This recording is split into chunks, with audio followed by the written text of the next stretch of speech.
Oke guys, kali ini gua bakal breakdown salah satu project gua yang namanya belum ada. Ya, belum ada namanya. Jadi kita namain project akhir. Dan di sini of course kita pakai software tercinta kita, yaitu Blender.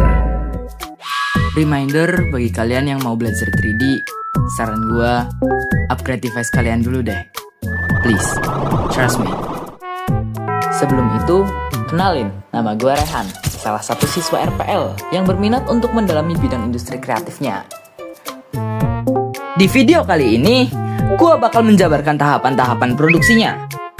Yang pertama, ada pembuatan konsep. Kedua, ada modeling. Ketiga, ada texturing. Dan yang terakhir, rendering. Dan di sini, gue pakai dua karakter dari anime Chainsaw Man sebagai aset project gue. Ada Denji sebagai Chainsaw Devil, ada Reze sebagai Bomb Devil. Di tahap pembentukan konsep ini, gue nggak cuma belajar soal proporsi karakternya aja. Gue juga belajar topologi wajah, struktur, otot wajah, topologi rambut, badan, juga sendi. Banyak risetnya, nggak sampai situ aja. Gue juga belajar soal struktur dasar bangunan dan memahami seni bangunan hancur atau apalah disebutnya itu, untuk menciptakan lingkungan yang lebih nyatu. Di sini gue pakai salah satu model gue aja yang namanya Denji. Kenapa nggak yang satunya, Bang? Karena yang satunya filenya udah korup, guys. Dari yang bisa kalian lihat, di sini gue udah bikin satu model yang lengkap dengan senjatanya dan juga udah dikasih tekstur.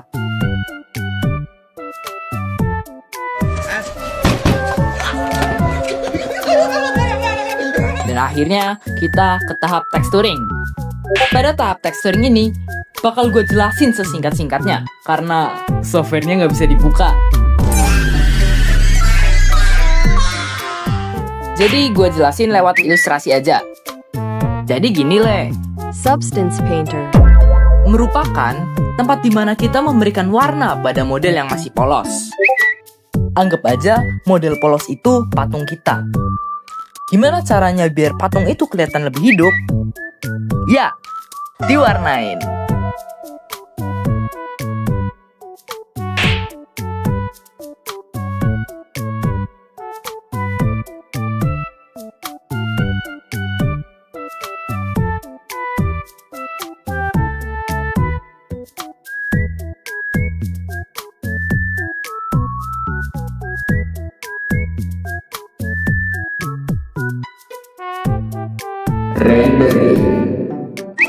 Masuk ke tahap yang paling melatih kesabaran. Kasih tahu GPU kalian untuk siap-siap kerja Rodi di tahap ini. Apalagi kalau ngerender animasi yang framenya sampai 4 digit. That's a lot of frame. Gua mau pakai hasil animasi project akhir gua sebagai contoh. Kalian tonton dulu deh. Buat para sepuh Blender, please jangan hujat gua.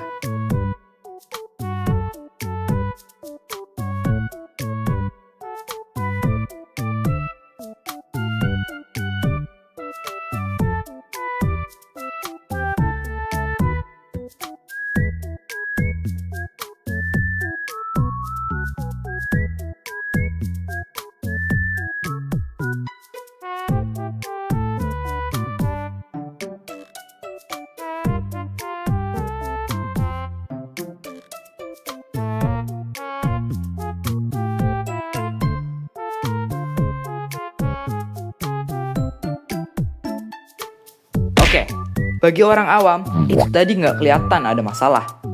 Dan gue termasuk orang awam itu. Sampai akhirnya, gue sadar setelah rewatch berkali-kali. Dan ternyata, bagian di situ masih kosong. Dan anehnya gue nggak sadar sama sekali. Oke, pertama di sini gue mau disclaimer dulu kalau ini bukan video tutorial. Jadi, bagi kalian yang nyari video tutorial Blender, mungkin di channel ini bakal ada di lain waktu.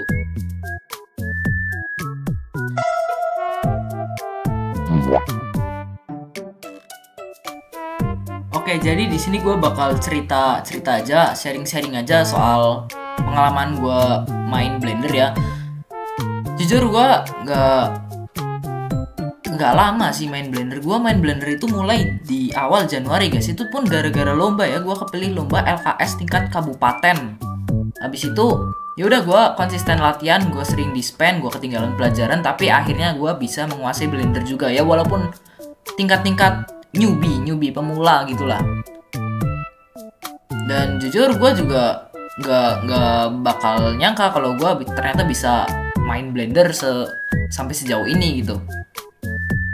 Ya, pencapaian terbesar gue selama main Blender ini sebenarnya ya nggak besar banget. Gue cuma waktu itu pernah juara satu tingkat kabupaten 3D modeling game aset ya, 3D game art kalau nggak salah cabang lombanya itu. Di situ gue cuma mengadaptasi karakter 2D menjadi 3D dalam waktu 8 jam. Itu apa ya, kalau gue sih jujur ini gue anggap belum selesai ya, tapi karena emang waktunya sudah habis jadi ya udah deh, nanti gue tunjukin di sini ya di layar. Ini hasilnya nih, pertama kali gue ikut lomba modeling. Dari kalau kabupaten itu belum ada rigging animasi pada ya, makanya waktu ke provinsi gue kaget gara-gara loh kok tiba-tiba ada ngerigging segala, kok tiba-tiba ada animasi segala. Yang sebelumnya gue cuma belajar retopo, nge-sculpting lah, tiba-tiba belajarnya rigging, animasi, main keyframe. Gue yang mana tahu. Tapi untungnya ada juga skill 2D animation gue yang bisa kepake di 3D animation ini. Terutama gue sering mainan keyframe ya, gue sering berurusan sama keyframe, apalagi di CapCut kalau nggak di 2D animation. Itu jujur cukup membantu sih. Makanya gue nggak begitu keteteran kalau misal ngelihat keyframe titik-titik nggak jelas yang bejibun gitu. Ya gue cukup familiar sih. Tapi jujur asik guys, main animasi tuh asik sebenarnya. Kalau kalian udah tahu fundamentalnya, man, please trust me, asik banget. Lu bisa bikin apa aja yang lu mau asal lu tahu cara bikinnya. Dan nggak perlu lu mikir, aduh ini gimana. Dan lu coba dulu yang paling sederhana. Nanti kalau lu otak-atik lah, lu nggak usah takut gimana mau bikin ini, gimana mau bikin itu. Please coba aja, lu berani explore. Ada shortcut yang bisa nge-undo kok. Control Z itu bisa nge-undo kesalahan lu, bisa ngebalikin ulang gitu. Nggak usah takut salah, serius. Kebanyakan orang jujur yang gue lihat ya dari kehidupan nyata gue takut mencoba guys. Please jangan takut mencoba, jangan pernah takut mencoba. Itu satu nasihat dari gue yang berguna di bidang apapun, trust me. Itu berguna di bidang apapun coy. Lu jangan pernah takut nyoba, apalagi di softwarean begini. Lu masih bisa Ctrl Z. Udah itu kekuatan paling mutlak lu, itu Ctrl Z. Lu bisa nge-undo apapun yang lu lakuin. Lu bisa ngerusak UI-nya apalah, atau lu ngotak-ngatik ini itu, lu pindahin layer, lu pindah mode layer, itu masih bisa lu Ctrl Z.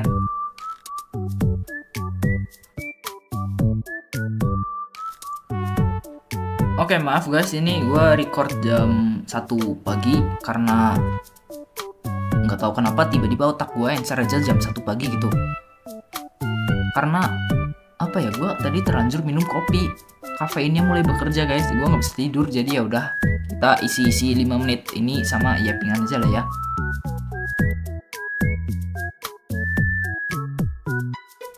Oke guys, kiranya sekian dulu video dari gue, karena gue capek banget ngedit, gila nggak selesai. Gue respect banget sama orang yang editannya niat dari menit 1 nyampe menit akhir. Itu wah, gue akuin kerja lu bagus bang. Atau siapapun itu, keren, applause. Oh ya, jangan lupa mampir ke IG gue, cukup Rehan aja, cari aja yang profilnya anime merah itu. Terima kasih juga buat teman-teman yang udah nonton nyampe akhir, udah menghargai usaha gue buat ngedit. Ini wah, effort terbesar gue sih. See you in the next video.